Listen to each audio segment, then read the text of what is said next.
Welcome to Kenton Teaches. Enjoy the video.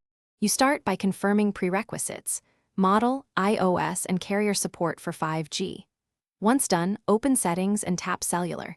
This is where network controls live. Make sure cellular data is on, then select your line. If you use eSIM, confirm the active profile. These actions prepare the phone to register on the carrier's 5G network.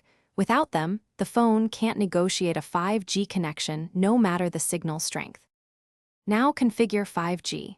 Tap Cellular Data Options, then Voice and Data to see 5G choices. You pick 5G Auto to let the phone fall back to LTE when idle and save battery. Choose 5G on to force 5G whenever available for peak speeds. Make sure data roaming is set only if traveling and your plan permits it, because roaming can incur charges. Also verify Wi-Fi Assist is off if you want pure cellular performance measurements. Finish with final checks.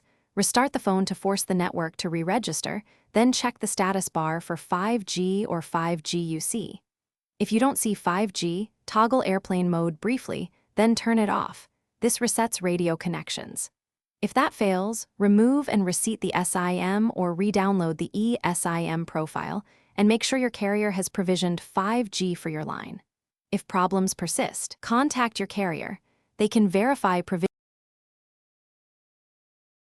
Thanks for watching. Please subscribe if this video was helpful.